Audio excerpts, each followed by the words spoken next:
Hello and good evening viewers, कैसे हैं आप लोग। स्वागत है आपका शेयर बाजार ज्ञान की एक और वीडियो में। और आज की इस वीडियो में हम बात करने वाले हैं Mahindra and Mahindra financial services के शेयर के बारे में। 1.5% नीचे आज के सेशन के अंडर में 275 जो है क्लोजिंग आया आज का डे का।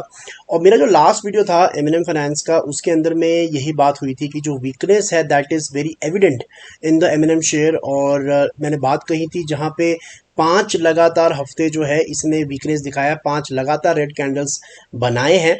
और अब इसने वो 5 के हो गए हैं 7 कैंडल्स, अब 7 लगातार कैंडल्स है। और मुझे लगता नहीं है कि 7 कैंडल्स ने कभी भी पहले बनाए हैं। गिरता है ये इसी फॉर्मेशन में गिरता है, लेकिन 4-5 कैंडल में काम हो जाता है। लेकिन इस बार थोड़ी सी गिरावट जो है थोड़ी डीप ज़्यादा हो गई है। तो इस वीडियो में मैं लॉन्ग टर्म और शॉर्ट टर्म दोनों लोगों के लिए जो मेरे को लगता है उससे मैं बताने वाला हूँ। पिछली video was more concentrated for the short term viewers. Long term की मैंने उसमें ज़्यादा बात नहीं करेगी, तो उसको भी अच्छे से समझेंगे। तो अगर आप लोग चैनल पे नए हो तो आप चैनल को प्लीज़ सब्सक्राइब कीजिए ताकि रोज़ आने वाली वीडियोस आपको लगातार मिलती रहे। शुरुआत करेंगे सबसे पहले। देखिए, एमएनएम फाइनेंस का आपको समझना पड़ेगा कि चक्कर क्या है। वैल्यूएशंस के लिहाज से मैंने पिछली वीडियो में भी कहा था, अभी भी कह रहा हूँ, महंगा नहीं है। 15 के पी मल्टीपल पे जो है स्टॉक काम कर रहा है। पी रेशो अगर आप इसके पिछले 10 साल की निकाल के देखोगे तो अराउंड 23 की है। ठीक है, तो 10 साल के हिस्ट्री के हिसाब से सस्ता है शेयर अभी भी। Okay, that is number 1। Number 2, जो शेयर के अंदर में सेलिंग आ रही है वो बहुत बड़ी नहीं है। आई अंडरस्टैंड कि 7 वीक हो गए हैं और फ्रस्ट्रेटिंग हो जाता है काफ़ी किसी एक शेयर के अंदर में इतना सेल ऑफ देखना।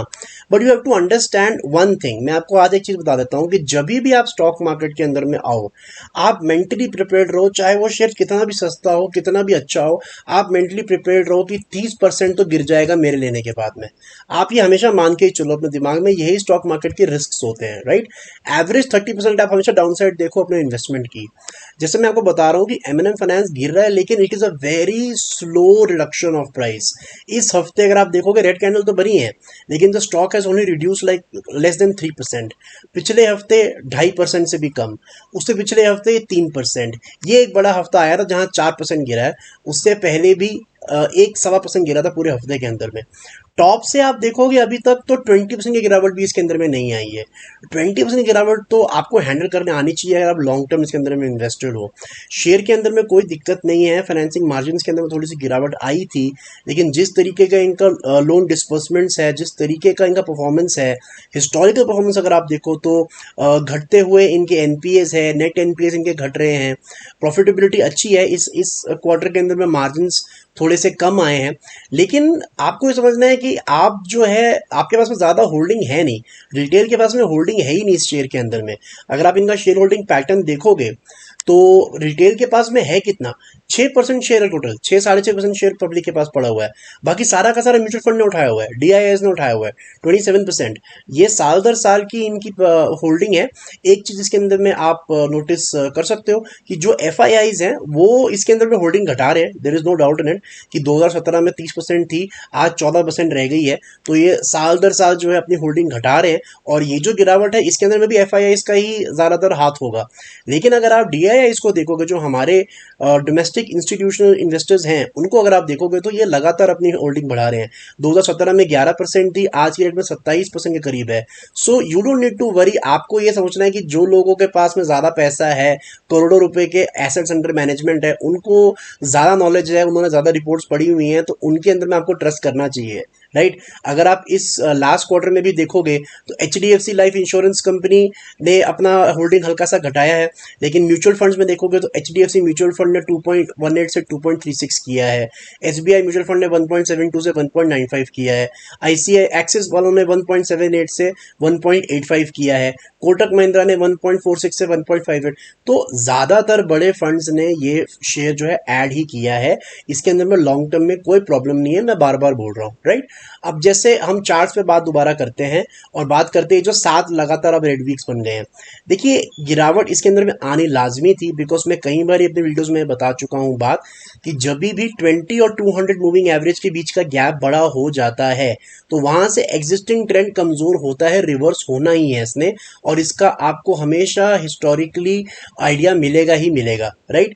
So it is in a correction phase. यहां से जब ये बढ़ेगा, जब भी बढ़ेगा, आपको सबसे पहला इंडिकेशन कहाँ से आएगा, तो वीकली से नहीं आएगा मेरे हिसाब से, वो आपको ना इंडिकेशन डेली चार्ट्स पे ही आ जाएगा। डेली चार्ट्स पे अगर हम इसको देखते हैं, so you can see that the fall has started in the first week of July और अभी तक ये चलता हुआ आ रहा है। I am waiting to see कि कब एक ग्रीन कैंडल एक रेड कैंडल को यहाँ पे ओवरटेक करती है, कब एक ग्रीन कैंडल यहाँ पे बनती है और वो अपने पिछले रेड कैंडल के हाई से ऊपर क्लोजिंग देती है। वो हमारे को देखने को नहीं मिला इस पूरी गिरावट के अंदर में, ठीक है। इस पूरी गिरावट में हमारे को देखने को नहीं मिला, specially in the month of अगस्त। जो लास्ट में देख सकता हूँ जहाँ पे एक ग्रीन कैंडल ने एक रेड कैंडल को तोड़ा था ऊपर की तरफ, वो यहाँ पे था।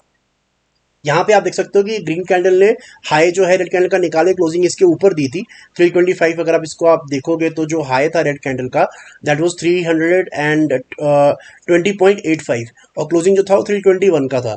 तो यहाँ पे एक इसने तोड़ा था ऊपर का तरफ रेड कैंडल, और उसके बाद में आप देख सकते हो कि 3-4 दिन स्टॉक ज़्यादा गिरा भी नहीं, लेकिन एक बार जब ये ग्रीन कैंडल का लो टूट गया फिर हमारे को अगला लेग ऑफ सेलिंग देखने को मिल रहा है। So it's been almost a month since this has happened कि ग्रीन कैंडल एक यहाँ बन जाए, बन रही है ग्रीन कैंडल्स, लेकिन पिछले रेड कैंडल का हाई नहीं निकाल पा रही है और फिर वहीं से जो है अगली गिरावट हमारे को देखने को मिलती है। So that is where you will get the first indication of strength in M Finance. And जहां तक सपोर्ट की बात है, मैं वीकली चार्ट्स पे भी आपको बता रहा हूँ कि ये इसका सपोर्ट नियर बाय है एक अच्छा, जो कि 272 का है। जो यहाँ पे आप देख सकते हो फरवरी के महीने में इसने 272 का हाई बनाया था एंड देन 4-5 हफ्तों की 6 हफ्तों की में गिरावट सिमिलर तरीके से दिखी थी। इस बार 7 हफ्ते हो गया, लेकिन 6 हफ्तों की गिरावट हमारे को यहाँ पे भी दिखी थी और फिर इसने ब्रेकआउट दिया ये 272 का लेवल। और इस हफ्ते अगर आप लो देखोगे तो 272 का ही है। तो ये 272 का जो लेवल है यहाँ पे, तो 272 के ऊपर में जो है यहाँ पे आपको एक अच्छा सपोर्ट मिलेगा। 272 के बाद में बड़ा सपोर्ट जो है 248-250 के करीब है, तो वहां तक भी ये जा सकता है once it breaks 272। But then again long term में कोई भी दिक्कत एम फाइनेंस के अंदर में नहीं है। यहाँ से बढ़ने के बाद ये दोबारा बढ़ना नहीं शुरू हो जाएगा, it will go into a consolidation phase. तो उस बात का भी आप ध्यान में रखें। तो दोस्तों ये था मेरा आज का video M Finance. I hope आपको लॉजिक और लेवल्स जो है वो क्लियर आउट हो गए। कोई सवाल है आपका तो आप कमेंट सेक्शन में डाल सकते हो। मैं मिलूंगा आपसे अपनी अगली वीडियो में, तब तक आप अपना ख्याल रखें and all the best guys.